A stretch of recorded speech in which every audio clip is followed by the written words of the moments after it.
నాకేమనిపిస్తుందంటే Deepavali sir Dasara కంటే ముందు వచ్చింది. బగబగ మండుతుంది కదా, ప్యాలెస్టీన్ ఎవడైతే సపోర్ట్ చేస్తాడో, ఇరాన్కి ఎవడైతే సపోర్ట్ చేస్తాడో బగబగ మండుతుంది కదా. ఒక్క దేశంలో కాదు, మళ్ళా ఇరాన్ భారత్ని వేడుకుంటుంది. మీకు ఇజ్రాయెల్ మంచి సంబంధాలు ఉన్నాయి, మీకు భారత్తో కూడా మంచి సంబంధాలు ఉన్నాయి, ఖతం చేయరు. మళ్ళీ ఎందుకు ఏలు పెట్టిర్రా? ఎందుకు ఏలు పెట్టిరు? దాంతో ఇజ్రాయెల్తో ఎందుకు ఏలు పెట్టిరు? ఏలు పెడితే వాసన చూపించే రకం వాళ్ళు. ఆడ ఏడ పడితే ఆడ పొక్క కనిపిస్తే అలా ఏలు పెడతారు, మళ్ళీ వాసన వస్తుందని అంటే. మౌస్ ఎక్కడ ఉంది? మౌస్ ఏడు? అయితే నేను విషయం చెప్తాను. వీళ్ళు ఏం చేసేది తెలుసా? ఈ అవలగాళ్ళు వీళ్ళకు కలకత్తా పాన్లా సున్నం రాసుడు, ఇట్లా నోట్లలో ఇట్లా పొడిలేసి అటు కిష్ కిష్ కిష్ కిష్ కిష్లా రాసి పంచర్లు చేసుడు. ఈ ముచ్చట తప్ప దీనికన్నా వనుకొస్తారా? ఎందుకు వనికిరారనంటే $300 మిలియన్ ఖర్చు పెట్టి దగ్గర కొన్ని వందల మిసైళ్ళు వేసిర్రు. ఎవరి మీద? ఇజ్రాయెల్ మీద. ఎప్పుడు వేసిర్రు వీళ్ళు? రాత్రిపూటనే ఇస్తారు, మళ్ళీ పొద్దున పూట వేయరు. ఎందుకు వేస్తారు అంటే ఇట్లా వీడియోలు తీస్తారు అనమాట. చిప్పిరి ఇట్లా కనిపిస్తుంటాయి అన్నీ. అమ్మా ఏం దాడి చేస్తారు మామ ఇజ్రాయెల్ మీద అనగానే ఐసా మార్ రే झुका के लेटा सुला के मार रहे मियाँ ऐसा इजराइल खापरा. मैं बोल रहा हूँ ना 25 साल से 4 मीनार पे बैठ के बात कर रहा हूँ, निमरा चाय पी के मामा పేల్ దే రే బోలో అని చెప్పి ఇట్లుంటాయి. కానీ ఆ చీకట్లలో జర వీడియోలు మంచిగా వస్తాయి కదా, గదే చేస్తారు వాళ్ళు. ఇజ్రాయెల్ ఏమైనా జంకిందా? వాళ్ళు అన్నారు, అరే అవులదాన్లారా 100 మిసైల్ వేసి ఒక్కడే తెచ్చినాడు, చచ్చిన కూడా ప్యాలెస్టీనియన్ కూడా అని చెప్పింటాడు.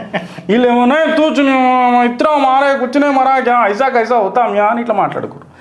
అయితే అరే ఇజ్రాయెల్లో ఐరన్ డోమ్ అని ఒకటి ఉంటుందిరా, అది 3 రకాలుగా పనిచేస్తుంది. మీకు చెప్తున్నా, పైజామా వాళ్ళకి తెలియదు, నాడలుగా కట్టుకోనికే రాదు మీకు. 3 రకాలుగా పనిచేస్తుంది. ఆ ఇజ్రాయెల్ ఇంకోటి నడుస్తుందట, పోతుంటా మౌలిగాలు ఉంటారు కదా, మౌలిగాలు అలా నెత్తి మీద టోపులు కొట్టుకుంటూ పోతురట అంతడు. ప్రజలు సంతోషంగా ఉన్నారు, ఈ దరిద్రులు ఎప్పుడు చేస్తారోనని, ఈ ఫెనాటిక్ ఫాల్తుగాళ్ళు ఎప్పుడు చేస్తారని. అయితే 3 రకాలు ఉంటుంది ఐరన్ డోమ్. ఎట్లా పనిచేస్తుంది అంటే, ఫస్ట్ ఈ మిజైలు పేలోడ్ ఎంత ఉంది, ఇంట్లో మందు పేలే ఉంటుంది కదా, పేలే సామాగ్రి ఎంత ఉంది, అది ఎంత ఉంది, ఇది ఎంత స్పీడ్ పోతుంది, స్పీడ్ ఇది ఏ రేంజ్ ట్రాజెక్టరీ తీసుకుంటుంది, ప్రొజెక్టైల్ యాంగిల్ ఎంత, ట్రాజెక్టరీ అంటారు కదా, పారాబోలిక్ పాత్ తీసుకుంటుంది ఏ మిసైల్ అయినా, ఇది ఎట్లా తీసుకుంటుంది అన్నది క్యాచ్ చేస్తుంది. ఇంకొకటి ఇది సివిలియన్స్ ఉన్న ఏరియాలో కొడుతుందా, అసలు ఏ ఏరియాలో కొడుతున్నది అంటే ఖాళీ స్థలంలో కొడుతుందా లేకపోతే ఏదైనా క్రూషియల్ స్థలంలో కొడుతుందా డిసైడ్ చేస్తుంది.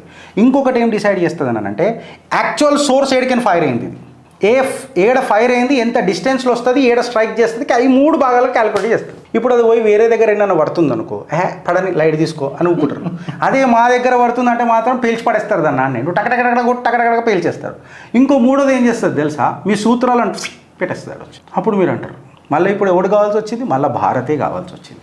నెతాన్యాహుకు సలాం కొడుతున్నది చిత్రగుప్తు. మొగోడువనా, నీ దేశభక్తికి పాదాభివందనం చెప్తున్నది అలా చిత్రగుప్తు. మొగోడు విను. అసలు వాళ్ళు కడపారా తినలేకపోతున్నారు, నడుమారా ఎరగలేకపోతున్నారు, సండాస్ ఎడ వెలిగిపోతుంది అని భయం అవుతుంది వాళ్ళు. ఇంత దుర్గతి ఎవరికన్నా ఉంటుందా? సపోజ్ ఇట్లా కూర్చొనే ఉన్నారు అనుకో, అరే ఓ మ్యా ఓ పడిజాగా దేక్కోవాలంటే కడుక్కోకుండా వస్తారు. ఇంత దీన స్థితి పగోడుకు రావద్దు అన్నది నేను కోరుకుంటాను. కాకపోతే ఇజ్రాయెల్కి ఒక పేరున్నది, ఏంది తెలుసా ఫ్రెండ్స్?